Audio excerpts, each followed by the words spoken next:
Hallo und herzlich willkommen zu Ride the World to Adventure. 2017 sollte es nochmal nach Schottland gehen. Unsere Freunde waren schon etwas verwundert, weil uns das Jahr vorher ein Motorrad geklaut worden ist. Aber das Land hat uns so in den Bann gezogen, wir wollten da unbedingt nochmal hin. Schön, dass ihr uns bei unserer Reise begleiten wollt. Wir wünschen viel Spaß beim Anschauen von dem Video. Wie immer herrscht beim Packen erstmal Chaos in der ganzen Wohnung, bis alles in die Koffer verstaut ist und wir dann endlich alles gepackt haben. Wie von Zauberhand wandert das Gepäck auf die Motorräder und wir starten die B8 in Richtung Neustadt und Schweinfurt, wo wir die erste Pause einlegen. Von da geht es weiter in Richtung Fulda und in der Nähe von Münster beziehen wir unser Quartier des heutigen Abends. Am nächsten Tag geht es weiter nach Amsterdam, wo wir dann feststellen, dass ich beim Buchen der Fähre einen Fehler begangen habe. Gott sei Dank können wir umbuchen, kostet zwar Geld, aber sonst wäre der Urlaub hier vorbei gewesen.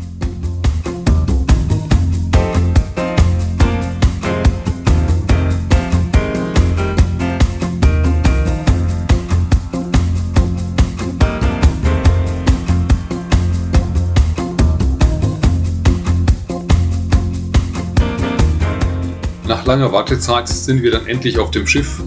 Das Motorräderverzurren ist inzwischen schon fast Routine und ich werde von den Kollegen rundherum gefragt, ob ich helfen kann.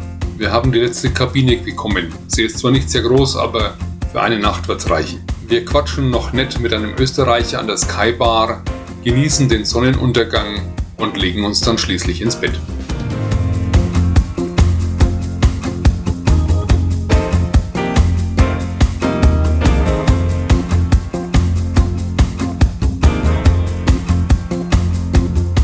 Als wir in Newcastle anlanden, erwartet uns typisch schottisches Wetter. Ein bisschen kühler als zu Hause, aber durchaus angenehm. Wir fahren an der Küste entlang nach Norden und statten Bromberg Castle einen kleinen Besuch ab.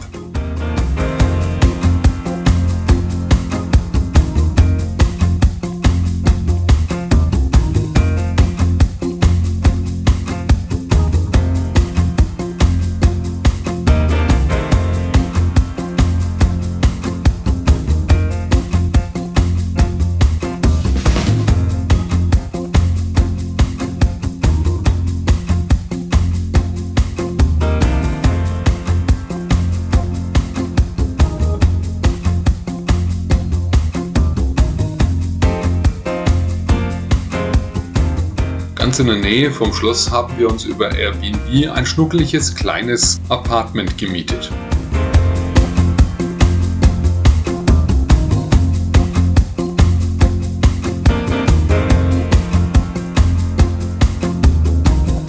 Wir haben gut geschlafen und starten weiter in Richtung Norden nach Alnwick Castle.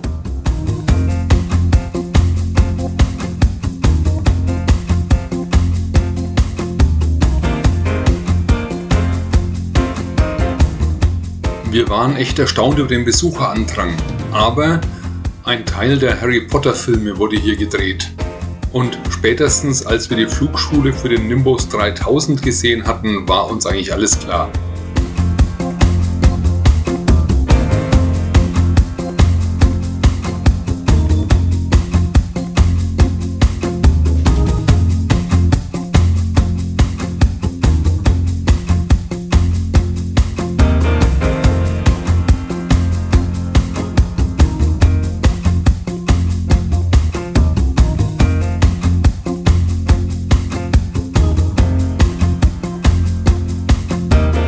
An der Grenze zu Schottland wurden wir dann empfangen, wie es uns eigentlich gebührt.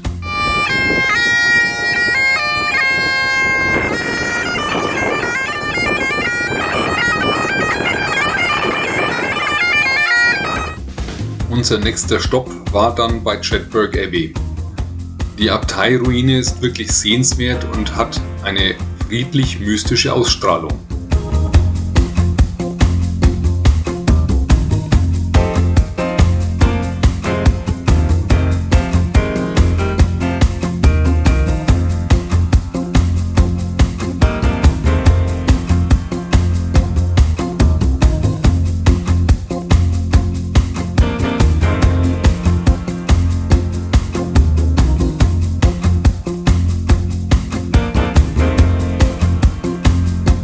Den Abend lassen wir dann bei unserem Quartier in Peebles ausklingen.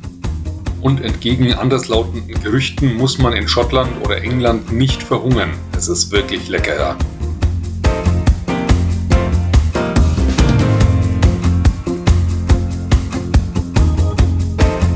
Am nächsten Tag erreichen wir dann Edinburgh. Wir haben ein etwas größeres Apartment gemietet, weil wir ein paar Freunde erwarten, die uns besuchen wollen. Wir hatten ihnen vorgeschwärmt vom Military Tattoo und außerdem feiere ich hier meinen Geburtstag.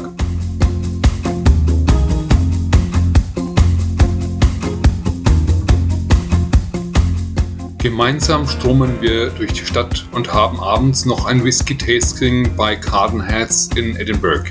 Die Toilette in dem Laden musste ich unbedingt fotografieren. Am nächsten Morgen waren alle noch ein wenig müde. Einer von meinen Freunden hat wohl geschnarcht. Und zwar ziemlich laut. Aber heute ist mein Geburtstag und den feiern wir. Wir haben uns extra einen Tisch im Pub reservieren lassen.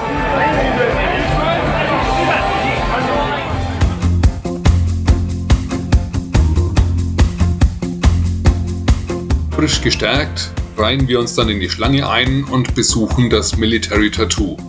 Nicht ganz so spektakulär wie letztes Jahr, aber trotzdem sehens- und hörenswert. Aus allen Ecken des Commonwealth kommen Abordnungen von Militärkapellen und präsentieren ihr Können.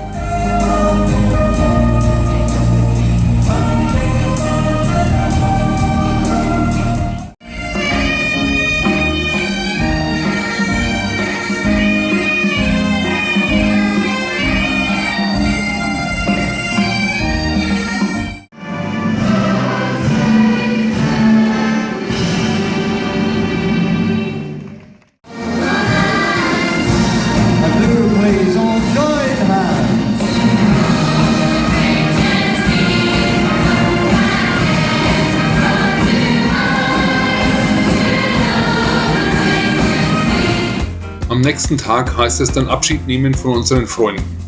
Ab jetzt sind wir auf unserer Reise wieder alleine.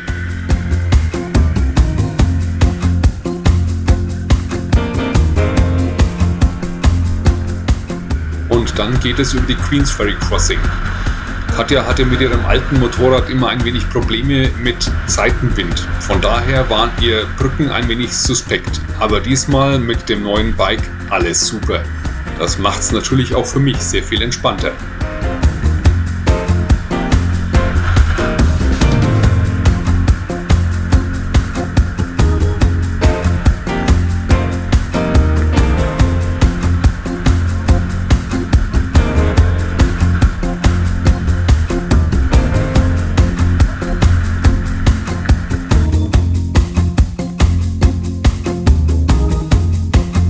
Nach dem Abendessen machen wir noch einen Spaziergang durch den Ort und stellen fest, dass wir im Geburtsort von Bon Scott, dem Sänger von AC/DC, gelandet sind.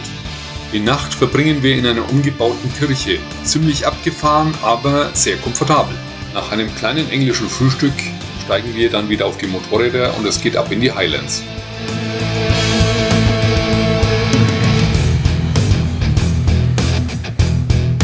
Wenn ihr sehen wollt, wie es weitergeht und wie wir quasi zum Tee bei der Queen waren, dann sehen wir uns gleich wieder.